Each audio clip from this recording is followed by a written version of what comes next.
unceded territory of Andokina, belonging to the Abenaki peoples, whose cultures and traditions have stewarded this land for thousands of years and continue to this day.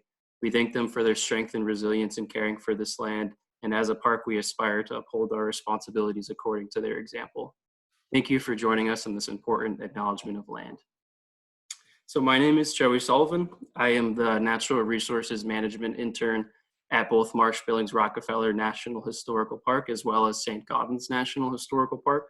Part of my role at the two parks is coordinating these Working Woodlands Workshops, which are designed to connect nature enthusiasts and landowners with natural resource professionals to provide the skills and knowledge to promote land stewardship.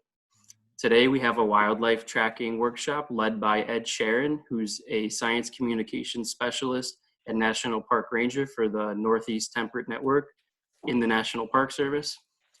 So Ed, if you'd like to introduce yourself and take it from here. Sounds great. Thanks, Joey.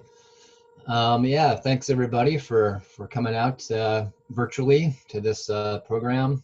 Some of you are probably aware that there's going to be a follow-up to this in person in the park. So I know you are from all over, potentially all over the country, at least the Northeast. But if you have the chance to come this weekend on Saturday, that would be awesome too. So what we're going to do today, well, as Joey said, first of all, my name is Ed Sharron, and I've been with the Park Service now about 20-something years, and been doing programs like this for a long time as well too. It's one of my favorite parts of the job, being able to talk to people about wildlife tracking. It is such a great thing to be involved with. I'm going to try sharing my screen, and we'll see how this goes.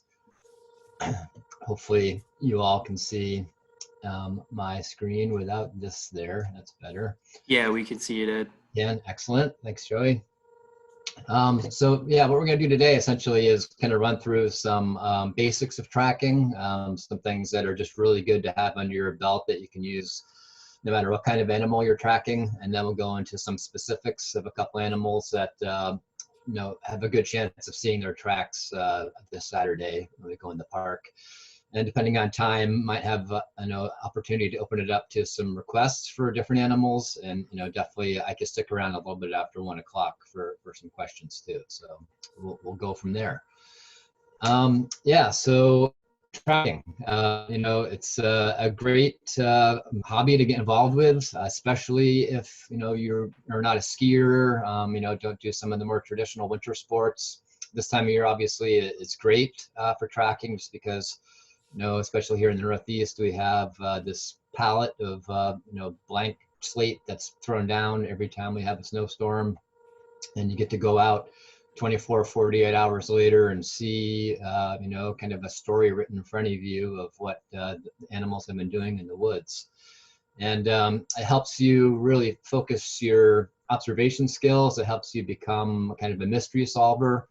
All you have are a few clues in front of you of, a couple holes in the snow and some, bite marks on a tree or whatever. Scat as well, of course, is a big part of tracking that some people don't really enjoy all that much, but teach their own, of course. And that's why I often kind of like tracking to being a detective, to being a mystery solver. And it's one of the inspirations for the name of this program.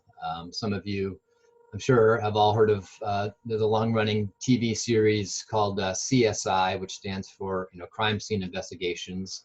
But what we do here is something a little different. We're doing TSI.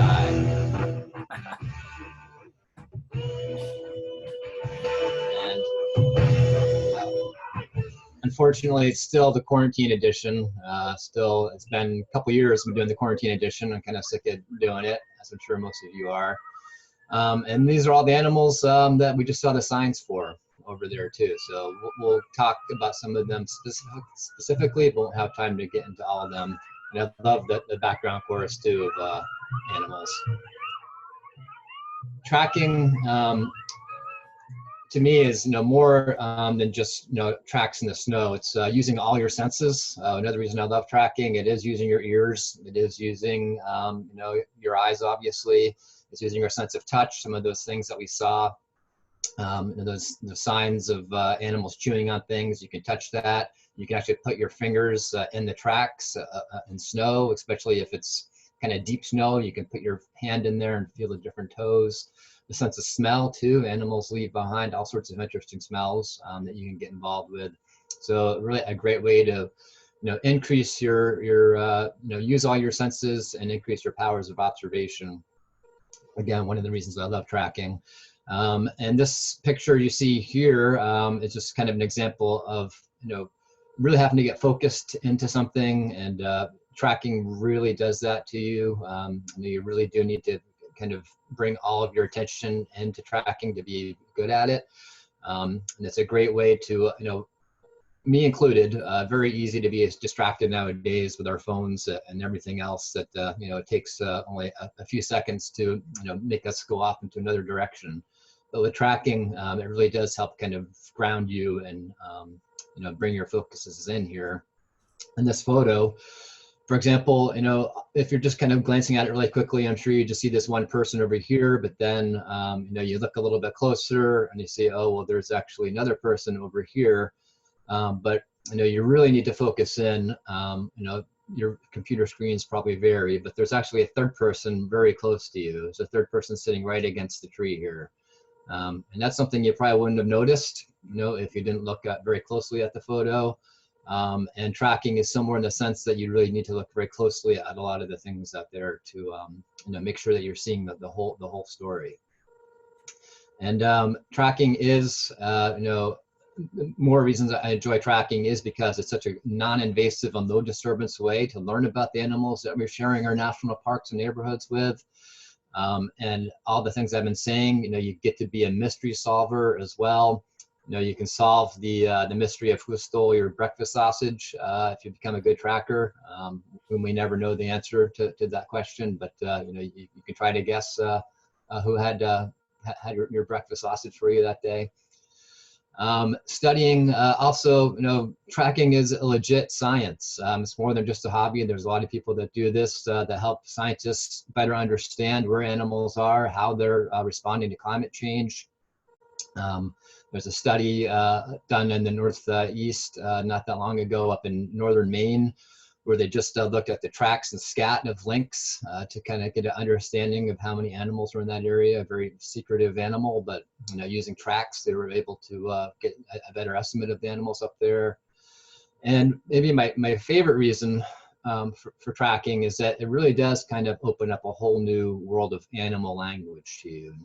I don't mean necessarily, obviously, the way animals speak, ways we can understand, but more just the clues that they leave behind is kind of their own language. For example, you come across tracks in the woods like this. I took this photo at Marsh-Billings, actually probably right about this time of year, end of March, end of February, early March, when I saw this in the park. And what we're seeing here, obviously, is two sets of tracks, one kind of heading towards the camera this way, and another one going across the screen this way. And when you come across, a sign like this in the woods, it's best to kind of stop and really take a look and ask yourself several questions. Most obvious one, who was here? But you can also ask, why were they here? You can ask what happened. Sometimes you can even ask what their mood was, and you can even answer that in some cases just by seeing a few holes in the snow. It's pretty remarkable. And on this one, this was, as I said, the end of February, and end of February, early March. March, that time of year, is mating season for the fisher. And these are fisher tracks that we're seeing here. And there was actually a much larger male heading towards the camera this way, and about half the size of a male female heading across the other way. And when we kind of roll the tape here, what we see is that the male fisher came across this way during one point in the evening, and then a little bit later, the female tracks crossed it. And when we kind of continue following her journey, we can see after she crossed the tracks there, she paused, just a few steps later, and decided that that was worth checking out. So what we saw before was the loping pattern for fisher. But then she goes into a walking pattern. This is her walking right up to the male tracks here. Again, you can see just how much larger his tracks are than hers. You can see these two tracks here, which are actually her front 2 feet. And what she was doing, most likely, when she was sitting there, is poking her nose in those tracks and figuring out, oh, there was a male fisher that went through here. She could probably get some idea of the male's size, the male's health.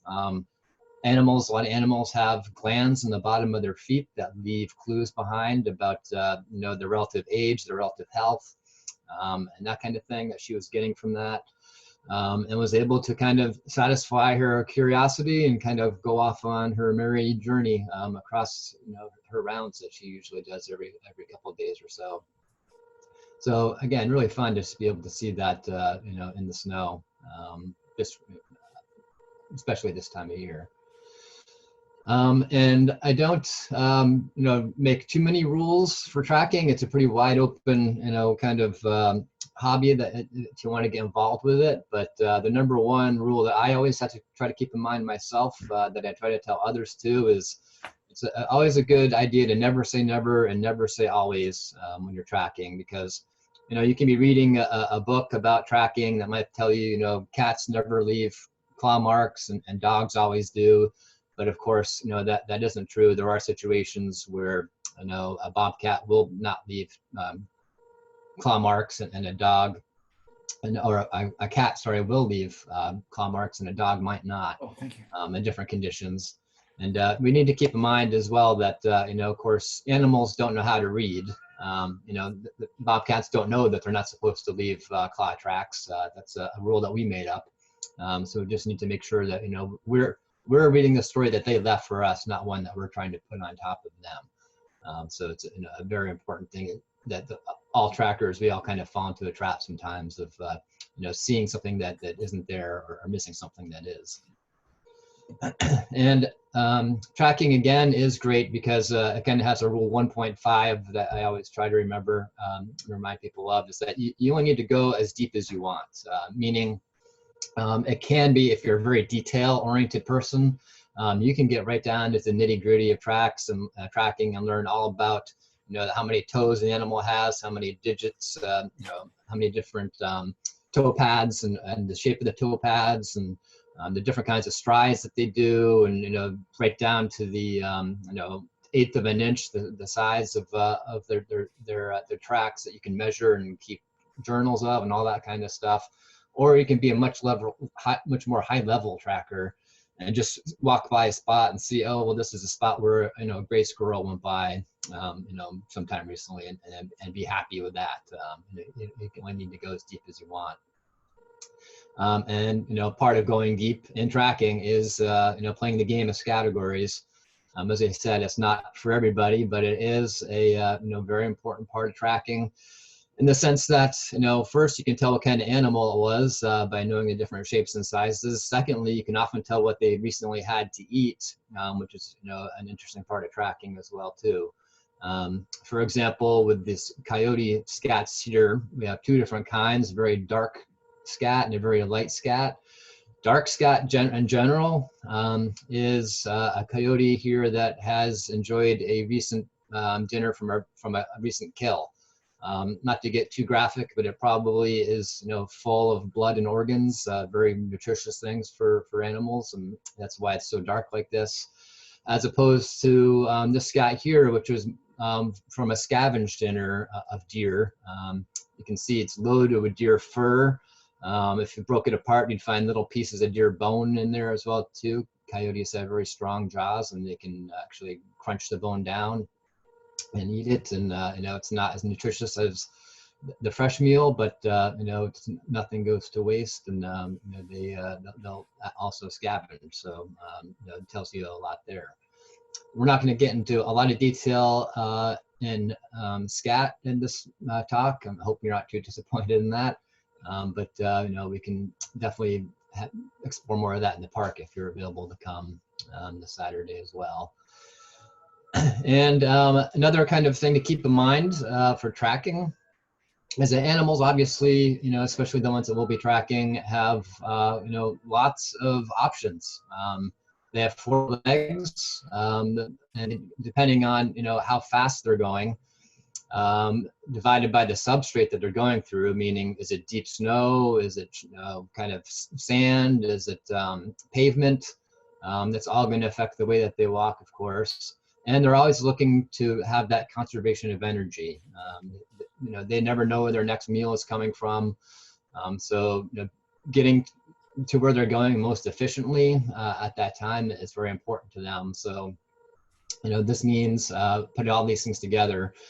Are they going to be walking? Are they going to be trotting to get to a place? A full-out gallop? Again, lots of different options that they have. So that's just something to keep in mind. That tells you somewhat of the state of mind that they're in. When they're doing it. Obviously, a walk is much more usually a calmer state of mind than a full-on gallop. There's a reason why animals are galloping usually when they do it.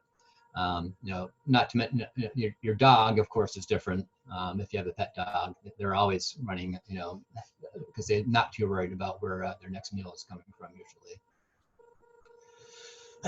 And getting into our kind of list of usual suspects, that is always also a good thing to keep in mind too. When you're tracking, obviously have some idea of the animals that are likely to be found in that area is a good place to start. But it can also be confusing, like our friend here, like, where do you start? There are so many different animals that possibly can be in an area. But it's also helpful to remember and to keep in mind that, animals fall into different families, into different categories. There's, of course, the mustelids, the weasel family. We have lots of different animals in the rodent family. We have kind of the dog, the canids, the cats.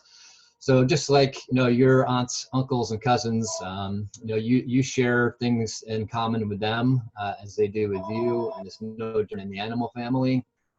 All the weasels have similar kind of traits that they share as well too, as well as the rodents and the dogs and the cats and all the others too. So once you kind of get more skills in tracking, you'll know what to look for to kind of start narrowing things down to, to be more likely that this probably is some kind of weasel that I'm seeing here, or this might be more likely to be a rodent, just because of the tracks that they leave behind all share, usually some similar characteristics. So that kind of makes it a little bit less intimidating when you look at a long list like this, to being able to break them down into smaller categories. Going to go ahead and dive right in to our first animal. I figured we start with the fisher just because we saw a little bit of that earlier, and it's also one of my favorite animals to track that we have here in the Northeast. They're the largest member of the weasel family that we have here. They're extremely capable at what they do. Very talented and skilled at climbing up trees and chasing down prey. They're high energy animals, able to chase down things maybe a little bit larger than you might think for their size. As I was saying earlier, there's quite a big difference between males and female size. Males are generally almost twice as large as a female. A very large male is 13 pounds, and a very large female is 6 pounds. Usually, they fall, both of them fall a little less than that. Apparently, there's been, in New Hampshire, there was once a 20-pound fisher that was trapped. So that is an unusually large fisher, to say the least. And we were going to see, a little bit of these video clips occasionally throughout here. These are all from video cameras, trail cameras that are triggered when motion passes in front of them, that I've put around my yard and around the park and things like that. And I highly recommend them. They're just a great way to see animals, watch them when they don't know they're being watched, and be able to kind of pick up on some of their traits, and just a pleasure to watch them just in general as well too. And I definitely recommend getting one that has a microphone as well, because half the fun for me is listening to the sounds that they make too, or hearing something just off camera that they're looking at. So most of them have microphones nowadays, but not all do. But if you're in the market for one, I would definitely recommend doing that. These are two tranquilized fisher. This is again just to show you the difference between a male and a female. Much larger male than a female, and they're built a little different. And that means they likely are going to leave different signs behind. They're going to be different behaviors somewhat. In the sense that the larger male, might go after larger prey, probably more likely to go after something like a porcupine than a female might. And we can see, even just from the skull shapes here, that the male's skull is, quite a bit different than the female, for being the same species. One, much deeper brow ridge here, but the most prominent feature, I think, is this, what they call a sagittal crest on the top of the skull here. That's actually where the jaw muscles attach for the fisher here. So anytime you see an animal with a sagittal crest on here on their skull like this, grizzly bears also have one, coyotes have one, wolves have one. That means they have a very strong jaw, muscles. So again, that means, they might be able to go after a larger animal, or, in the case of coyotes, they can bite through bone a little bit more than perhaps an animal that doesn't have those strong jaw muscles. So this affects, their behavior obviously as well. And this is kind of the classic, diorama of a fisher that's treed a porcupine. They're one of the few animals that do actively hunt porcupine. It's probably not their favorite animal to go after, in the sense that, they obviously have a very strong defense, but they won't hesitate to hunt porcupine, if the opportunity arises and, they need to eat. Looking at the actual tracking portion of tracks, obviously, it's the main part of tracking is looking at tracks. Having said that, however, it's a good example here with the background photo. This is actually snowshoe hare tracks in the background here, but what they show is that over time, obviously, tracks degrade, wind blows, it covers them in. Very rarely do you get these absolutely pristine, beautiful, textbook worthy tracks that you'll be able to see out there. But studying photos like this, so what it does help anyway, is that, when you have the ideal image in your mind, if some of these kind of features are taken away, you have a better opportunity of kind of recognizing it for what it is. If you know what the absolute kind of textbook example should be, you're able to kind of extrapolate to examples that aren't quite as good. We're not going to get into too much detail about, the numbers of toes and things like that, or, what kind of claws, whether they're showing or not in there, and to get much more detail about kind of individual track patterns. And also showing here in this photo too, that of course with the internet nowadays, there's no small amount of resources available for you. Often I'll just Google, go into Google Images and look up fisher feet as a search image, and images like this come up. And again, this is going to help you when you get out in the woods and start looking for these things and have this kind of image in your mind. It's going to help you transplant that into the snow and see that a little bit more clearly than you might if you had no idea what their feet look like. But looking more importantly, in my opinion, than the individual kind of feet and tracks is the trail patterns, because the patterns are really what are going to help you be your most useful tool in diagnosing what animal you're seeing, because animals do kind of have their preferred ways of getting around, their preferred kind of locomotion ways, and we're going to look mostly at those for our animals here. And for fisher, this 2x2 lope, as they call it, is a very common way to move. And incidentally, you might hear lopes or bounds or different kind of terms. I don't think there's been a grand meeting of the minds of trackers to decide once and for all what's a lope and what's a bound and what's a trot and what's a gallop, all that kind of stuff. It's still, for some of those terms anyway, not 100% kind of agreed upon. So don't get too caught up in what's called a lope and what's called a bound and that kind of thing.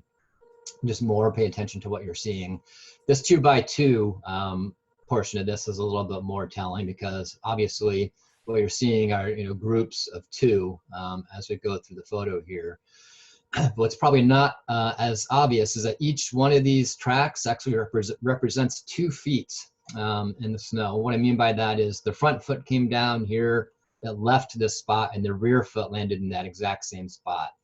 And this goes, especially in snow, kind of to that conservation of energy equation I was talking about earlier, because, you know, as you all know, if you've ever walked out in the snow with somebody in deep snow, and they're in front of you, you know, most often you're going to follow in their footsteps the exact same hole in the snow that they just made, because obviously you're conserving energy doing that. It's a lot easier to use their trail than it is to blaze our own trail.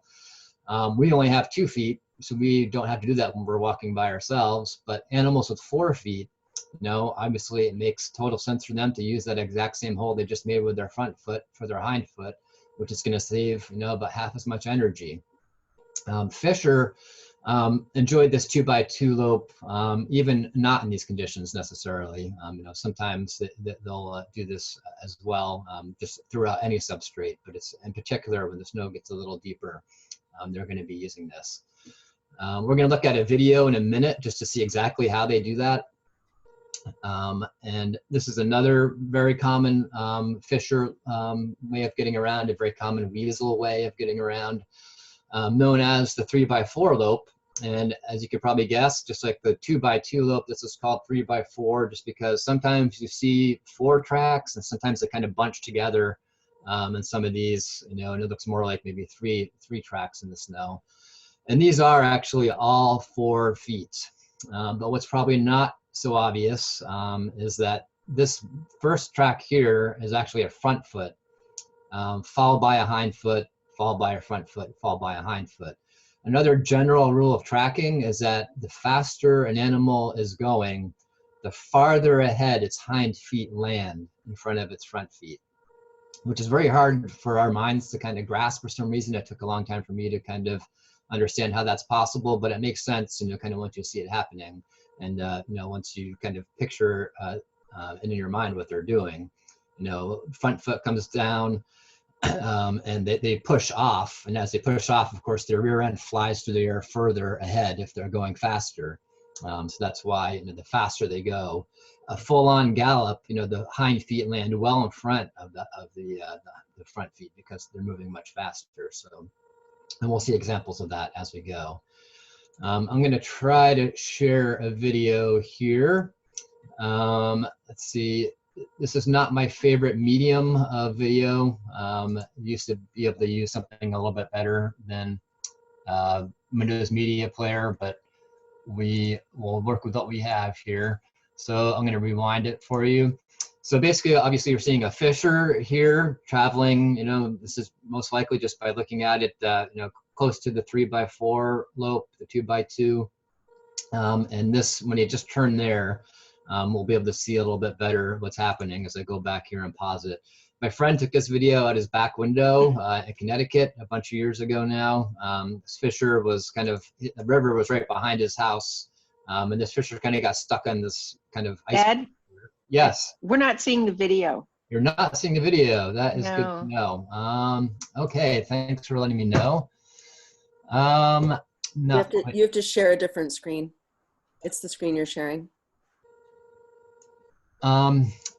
Okay, thank you. Let me try doing that here. I see an icon of a roll of film on my screen. It suggests it's supposed to be there, but not really there. Yeah, that's right. That's just my. Yeah, we can see it there, Ed. You can see That's it. now. Yeah. Excellent. Thank you for letting me know that. So, I guess I was just talking to myself there for a minute, but this is what I was talking about. This is that Fisher that's moving through the woods here on this island behind my friend's house. And was, yeah, for several hours apparently just kind of going in circles around here, that he got some good video outside of, you can tell it's looking through a screen window here. But I'm going to back it up and we will actually pause it a little bit and we'll be able to see some of this, hopefully a 3x4. I'm going to pause it there. And I think I can go into this play speed settings here and go frame by frame. So yeah, so as it moves forward here, I'll pause it here. I don't know if you can see my cursor, hopefully you can, but its 2 front feet are obviously down in the snow here.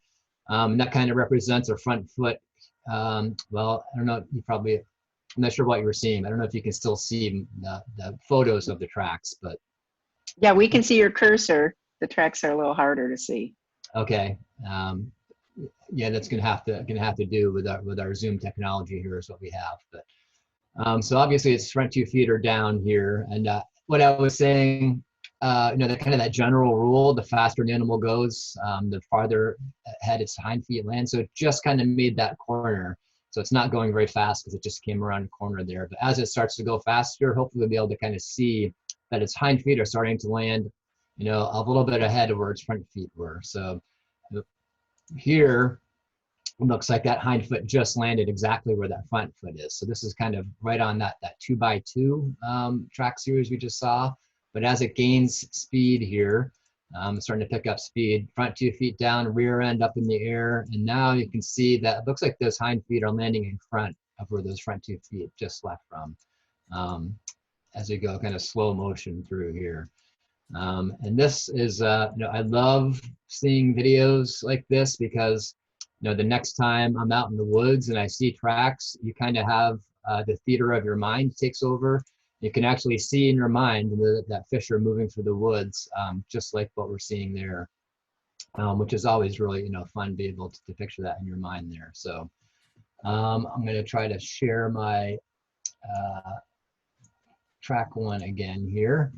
So hopefully that it's back to that as well too. And I guess next time I do a video, we'll have to go through those same hoops again. But again, so front 2 feet were down and the hind feet were landing in front on these, which is neat to be able to picture that in your mind.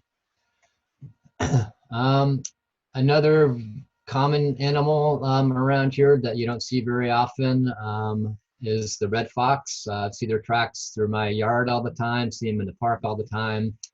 They're everywhere. They're urban, they're rural, very highly adapted to having people around, and just a really fun and beautiful animal to be able to kind of share our parks and neighborhoods with. Maybe the most surprising thing about red fox is how small they are. I think people just in general think of them being much larger animals for some reason, but a very large red fox is 15 pounds. Most of them aren't that large. So, a large fisher can be heavier than a large fox. They're mostly fur, especially this time of year, very puffed up with their winter coats on. You can see relative to this gray squirrel that this one just caught, that's a good sized meal for a red fox. Even a mouse, it's a decent size meal, especially if they get several of them. So, they are not very large animals at all. And this you can see in comparison with some of their larger cousins. This is not taken in this area. This stealth cam footage is from out west. But this is, they could literally run underneath the gray wolf without even touching its underside. They're so much larger, and a coyote is much larger as well too. So they are some of the smaller members of the canid family around here. And just looking at their tracks again, not from around here, but much more, much larger, more robust tracks for wolves than they are for red foxes, as you might imagine. I'm going to go ahead and move on here. And red fox, this time of year especially, have an interesting trait. They actually grow more fur on the bottom of their feet for insulation. So this is kind of more of a transitory photo on the right, and kind of midwinter on the left here. And that obviously is going to impact tracks, just as much as if you put mittens on and put your hand in the snow, or if you just put your hand in the snow without mittens on. Obviously, it's going to leave a much different track. So tracks in the winter tend to be a little bit more muted for red fox, just because again they're so furry.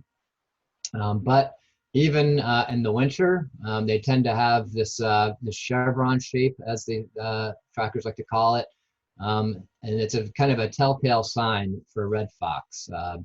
Now, again, never say never, never say always, but if you consistently see this kind of chevron shape in the tracks you're looking at, it's a very good indication taking into other things into account too, that you're seeing a red fox track. So it's always nice to be able to get that diagnosis right in there.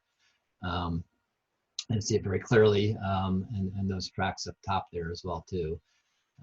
And this is showing, even in the kind of other times of year, they still do have relatively furry feet, and depending on what substrate they're going through, this is kind of a fine silty mud, and hopefully you can kind of see that there's clearly fur all around these toes here as well too, this red fox. This is a front foot, and this is a hind foot, and it's always good to keep in mind kind of how an animal's body is built. And for red fox, it makes sense. When you see this photo, the vast majority of the weight that it's carrying is up in its front end. It's got its neck muscles, its head. Most of its weight is up there. Where its rear end is basically just that very fluffy tail. So it makes sense that they have larger front feet to kind of carry more weight. And also that the tracks may even leave more of an impression, which is certainly the case in the mud here, with this more robust front, larger track, and a very light, kind of dainty rear track here that you're seeing for the red fox. So that kind of helps you picture what's happening as well when you're looking at the tracks. Again, just really nice, very furry looking photo tracks of red fox tracks here. Which you'll see more than you do in some other dog species. As far as kind of their favorite ways of getting around, red fox are habitual direct register trotters, and that of course is a tracking term. But to break it down, also means a direct register. All it's trying to say is that again, each one of these holes in the snow is 2 tracks, meaning the front foot landed in here, it came out, and the rear foot directly registered right on top of where that front foot left out, which is kind of what they mean by direct register. Here also we can see some more clues of tracking as well too. This is where an animal obviously squatted and left a scent mark as well too, right there. Red fox kind of notoriously leave their scent marks smell very musty, very skunk-like. It's not quite as potent as skunk, but it's pretty potent. So if you're brave enough, you could get right down on your knees and take a whiff if you weren't sure if it's red fox. And between the tracks and that smell, there's pretty much no doubt that it's a red fox. If you come with me this Saturday, you might be one of the lucky ones to smell red fox marking. So, again, if you're into that, it's a great way to understand, what your what kind of animal you saw. And the direct register trot is you can visualize it, even without seeing a single track. If you see an animal doing it, you can probably, once you get used to looking at it, diagnose that that's what it's doing, because it's a very bouncy and a very symmetrical kind of way of moving. Your cat, if you have a house cat, most cats do the direct register trot as well too, all the time, or most of the time when they're moving. And when the way to tell if they're doing it is it almost looks like there's a cable that's connecting kind of the front, in this case, the front left leg and the rear right leg, because they move in unison. And the same goes for the opposite side of the body. Both the front and hind foot on the opposite side of the body move in exact unison as they come. And as this animal's going, as they kind of bounce out of this trail here, its hind foot is going to land almost exactly where that front foot just was, which leaves this kind of trail pattern behind here. So I'm going to try doing another video. So I think I'm going to have to stop sharing again and go into here. So I think we're getting this down finally. So this is a very young, very small, just again shows you just kind of how dainty these animals can be. Red fox, I'll play it in regular speed. See how bouncy that is and how they kind of move in unison on their front and hind foot there. We'll rewind it and we'll do it in slow motion this time. Okay, speed. So as we kind of move forward here, you can see, just where that hind foot, the front foot just left and the hind foot is just landing there, and how on each side of the body, it's kind of moving in unison like that, and how, again, bouncy it is. This is, very clearly that direct register trot that we're seeing there. And again, even though this animal isn't moving through, deep substrate of any kind, this is just, again, kind of one of their more preferred ways of just getting from point A to point B. They're often doing this kind of direct register trot as their kind of natural gait, G-A-I-T, their way of getting around is very common for them to do that direct register trot. Let me go back to this. I think I'm getting this down here. And so we can use red fox as an example because they are obviously a four-legged animal, and they have all those other options available to them. And one of the other options is a gallop. All other animals with 4 legs have this gallop option, and this is clearly that rule of thumb of the hind feet landing in front of the front feet. The faster an animal's going, this is clear evidence of that, because these are the front 2 feet, front right, front left, rear right, rear left. And there's usually these, as the animal is flying through the air, these gaps in the snow between it. So this is called the transverse gallop, to get technical, just because the footfalls are landing across the body. Again, meaning, right, left, right, left. And we'll see an example in a second of a rotary gallop, which is right, left, left, right, kind of going in a circle around the body. But this is a mid-speed gallop for them. Obviously want to get through or to a place a little bit faster than the trot, but they're not kind of in a full-on, panic mode or chase down mode necessarily. And this gallop kind of here, it's a little bit more of a mid-speed way for the animals to get around.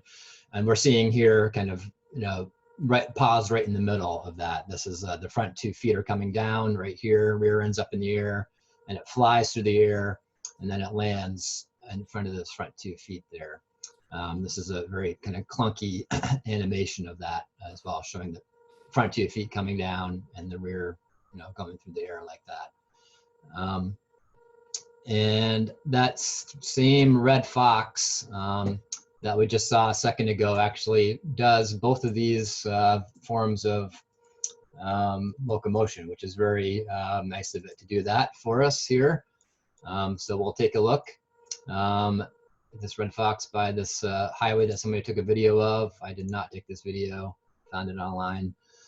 So we're going to see him kind of decide doesn't want to be out here anymore in the open, and decides that all right, it's kind of had enough and wants to get out a little bit faster than the way it came in. So believe it or not, as fast as that happened, that was a transverse gallop. But luckily, with the aid of slow motion here, we'll be able to see it a little bit better. As the hind feet are right up in the air, and the front 2 feet come down. So that was front right, front left came down. Rear end goes up in the air, flies through the air, and then we have left and right come down again. So as it's moving forward, it's gaining speed, and the right, left, coming down as we see there again. So this is, again, hopefully if you see kind of tracks like this, going through the woods or your yard or your dog or whatever, doing that, then you're going to be able to picture that, that exact sequence in your mind that we just saw there. So it's kind of, again, fun to be able to see just through some tracks in the snow. And just, I'm not going to get into too much more detail about these different kinds of gallops, but just to show you, this is kind of the all-out speed gallop that animals will do when they really want to get. Usually, this is something that they're either chasing something or being chased or just want to get away really quickly.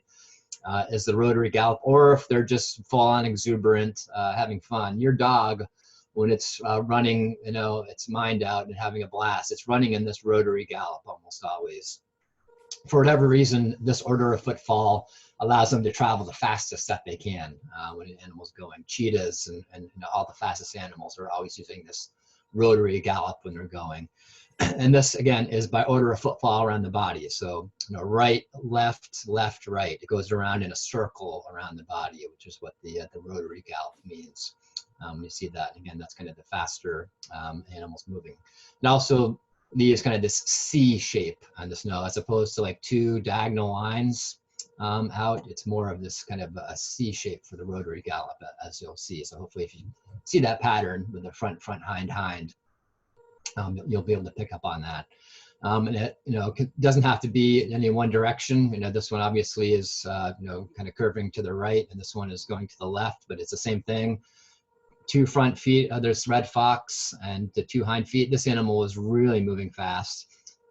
So not only is it more spread out, but the gap between where it was going is obviously longer the faster that it's going too. So this red fox is really cooking through the woods here. I couldn't figure out why. I tried to look around for obvious reasons why it was decided to move really quickly. These are fresh tracks. I could tell by looking at them, so it might have been me and the reason it was going that fast, because I spooked it, but I couldn't find any other obvious reasons for this particular one here. And this shows, kind of the very clunky automated version of this track pattern here. Again, all animals with that 4 legs can do that. I'm going to skip ahead here in a couple of these things just because of time-wise. I want to make sure we have time to talk about a couple other animals. And I think we'll go from dogs to cats, because why not, right? Bobcats are a very highly successful animal in our area again, but a very rarely seen animal. They're even more secretive than red fox, I would venture. But if you do have trail cameras, you can definitely get them on your trail cameras, and you can definitely find their tracks and sign around too. There are not as many bobcats as there are red fox in the area. They have kind of larger territories than red fox, so they're more spread out. But the bobcats in general in the United States are the most successful kind of predator from coast to coast, from north to south. They're in every state, as far as I understand. So they're everywhere. Their numbers just aren't as high. And they can be pretty big as well too. A very large male is 29 pounds. For that reason, all the records I look for in the Northeast, I guess New Hampshire is just really good at recording those. But there was one that was trapped in New Hampshire that was 52 pounds, which again is the exception to the rule. That's an enormous bobcat. They're not usually that large.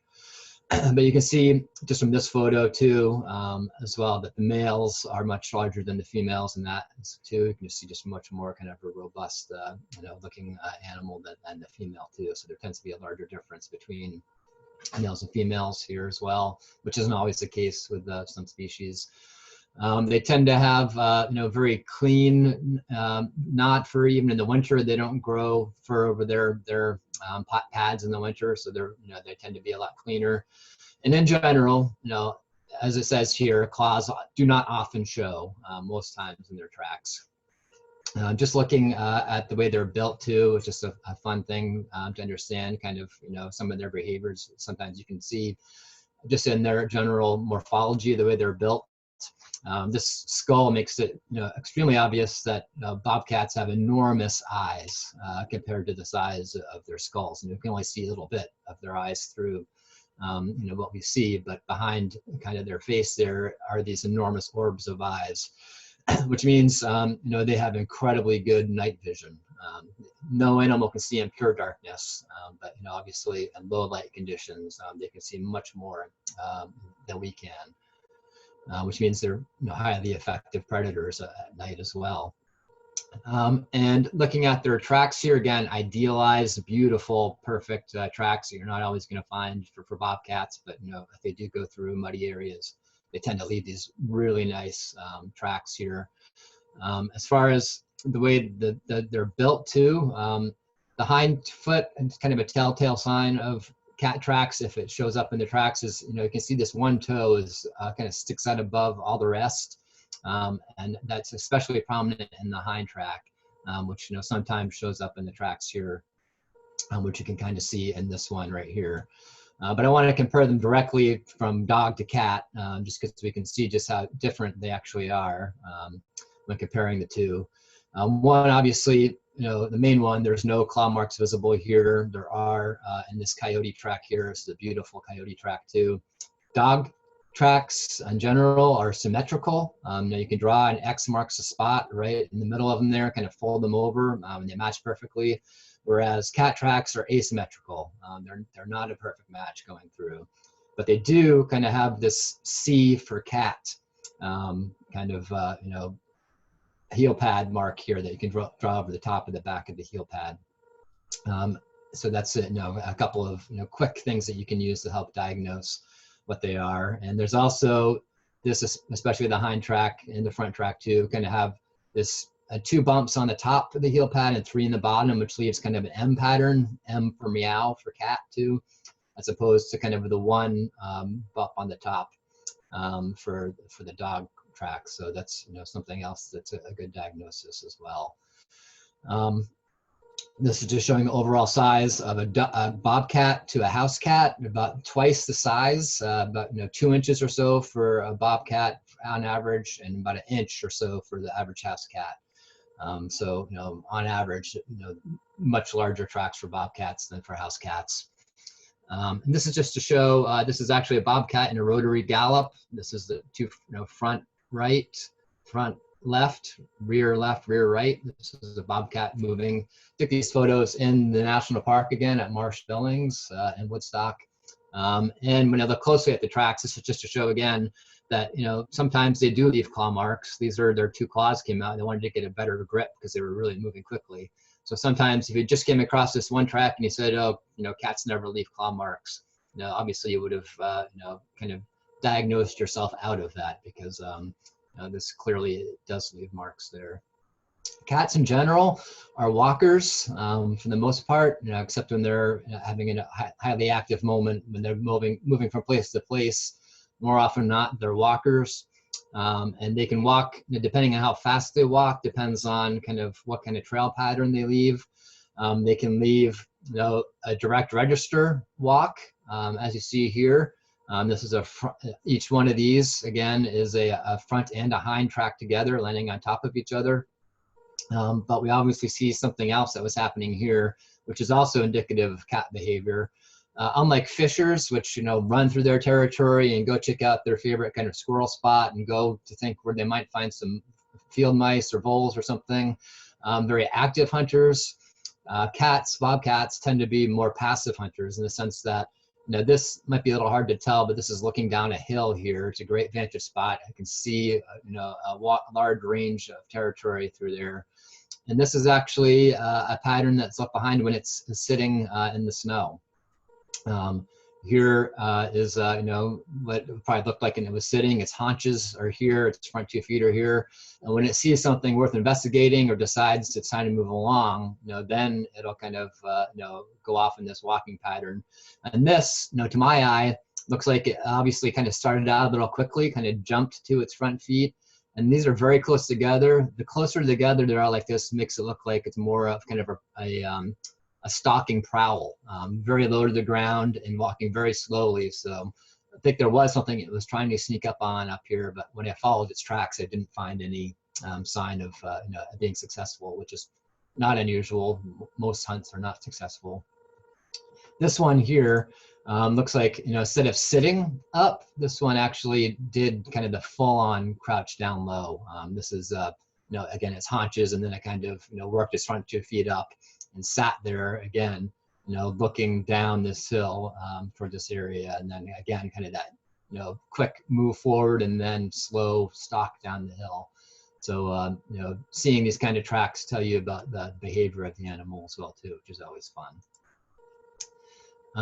And I think we'll move on into a new category here. We have weasels, we have cats, we have dogs. We might as well go into the rodent category. Why not, right? How about porcupine? Because we were talking about them before. And I have porcupines on the mind right now because I have one living in my garage, unfortunately. I have a really old garage with lots of holes in it, and one decided to take up residence in there this winter. So yeah, yeah, you know, they can leave a lot of scat behind. I think it's up in the rafters at this point. So that's a story for another day. But yeah, it could be an interesting spring cleaning in my garage this year. They'll move out when the summer comes along, but it's decided to keep winter residence in my garage, which is always fun. Porcupines, they are weasels, so a rodent, so they share very similar characteristics with other rodents. They have these, in general, very strong front teeth that have a coating on them. There's kind of a hard enamel coating in the front, and then the tooth behind it is a little softer. So those wear down at different rates, meaning that it kind of leaves an edge on there, which is why they have incredibly sharp teeth. And why they can, of course, literally bite through a wood. I don't know if you've tried doing that anytime recently, but it's really hard. Wood is not the easiest thing to make your living off of eating. But they will, especially in the winter, they're debarking trees and getting down to that cambium layer, which has a minimal amount of kind of nutrition relatively to other things. But this time of year, it's basically the best they can do, and that's what they're doing to live. And they do have these very unique feet, very specialized feet, very pebbly feet, for better grip when they are climbing trees. Very long claws that do help with gripping onto the tree as they go, and for digging as well. It's helpful for that. When they're digging up some of the food that they like to eat as well. And the right conditions, that pebbly feet comes through excellent in the tracks, as well do those long claws. It's always fun to see. They are, very rarely do they run or gallop or lope or anything like that. They are, in general, because they have such good defense, they're not afraid of a whole lot of things, which, is bad when they encounter a car, but, good when they encounter other things. Most things do not go after porcupines, but there are desperate times call for desperate measures, and lots of different animals will try if they need to. Showing as well, not quite as clear as we have it here, but you can definitely tell this overall kind of egg shape of the track, and then the claw marks that are left up top there. And they will often drag their tail when they're going through their territory here, so that kind of you can see the quill marks in here, and kind of almost wipes out the rest of their tracks there. It doesn't always drag their tail, but sometimes they will. And they tend to be, I think I always forget what the opposite of pigeon-toed is, but they're the opposite of pigeon-toed in the sense that their feet tend to point out to the sides rather than point in. And they will direct register in deeper snow too. So this is a porcupine that has direct registered, again, front foot left and the hind foot went in the exact same spot through this area. So that's something that you'll see with them in the right conditions. And then as the snow even gets deeper, they tend to use the same trail over and over again. Often if they do have a den, they're going to go from that den right into their favorite hemlock tree and climb up that tree and get their dinner there, and then go right back to their den at night. So as the snow gets deeper, there's these troughs. They're very low to the ground in general. So they'll kind of make these troughs. And usually if you look close into these troughs, you'll find their fur. You'll find a couple quills that have fallen out. You'll find scat as well in there that just randomly kind of scattered throughout there. So, they leave behind a lot of clues, not just the trough itself. And they also, again, have these incredibly sharp front teeth. You can see very clearly the different layers that are there. And this is what allows them to do a lot of damage to hardwood trees and softwood trees this time of year, where they can almost completely debark the whole thing to get down to that cambium layer so that they can live. This is a close-up look of what that would look like on a beech tree, a hardwood tree as opposed to a softwood tree here. So there's a red pine that did it too. The narrower the branch is, the more kind of V shape it comes down in like this, and you can see the size of the teeth, so it helps you kind of not confuse it with like a moose or a deer or something else that might be doing this to a tree. And I'm moving quickly here, I'm sorry, because I'm running out of time, but and then right in my backyard, even as we speak, just behind me, I have lots of these on the ground right now, because it's also, it's going from my garage to my hemlock, my big hemlock I have out front. And what it'll do is it'll bite the branch off towards the end. These are bite marks for what it's eating. It'll eat the terminal bud on that hemlock branch, and it'll just drop it to the ground. So I have lots of hemlock branches on the ground. very similar to this photo here. These are all, I knew going through this area, this is not my yard, it's someplace else in the woods. But I knew when I saw all these hemlock branches on the ground like this, I knew to start looking for porcupine sign, because that's a telltale sign that they might be in the area, especially when I grabbed their branch and saw that it had been bitten off by one. And sure enough, here was this is a porcupine den, which is unusual. Kind of, I don't see very many directly in the ground like this. Usually it is built into a tree like this, or in a kind of a rocky ledge.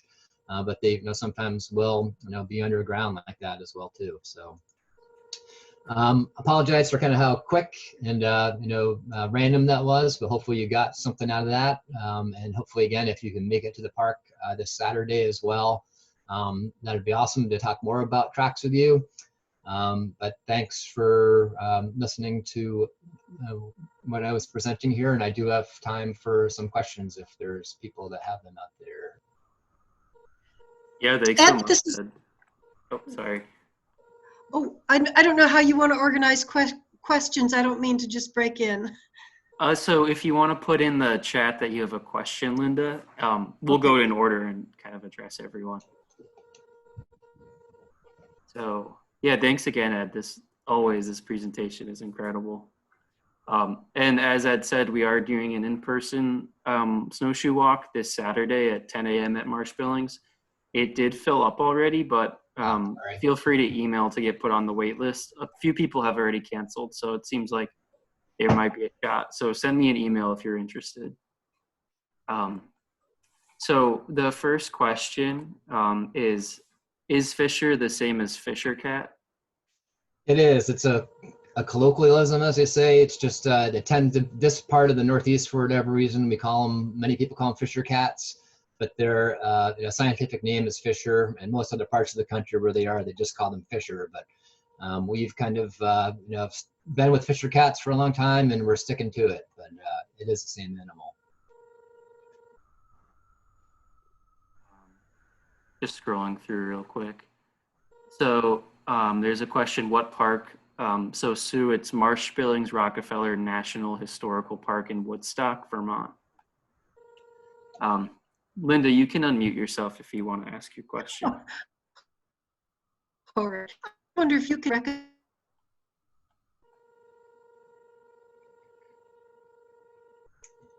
I don't know if it's just me, but I lost Linda there. Yeah, I lost her too. Linda, we can't hear you. You froze. Looks like you're moving again.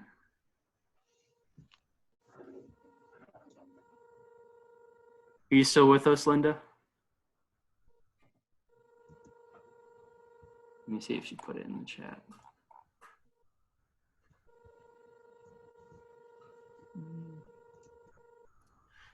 Linda, if you want to put your question in the chat, maybe that will work. Seems like your connection's a little spotty.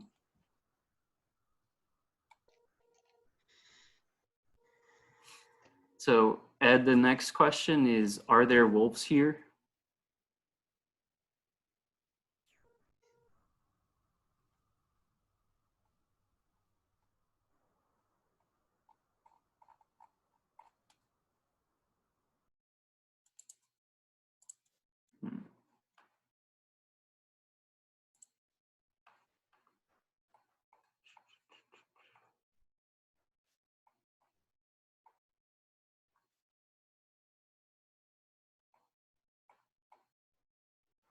I think maybe it's my internet. Do you have internet right now?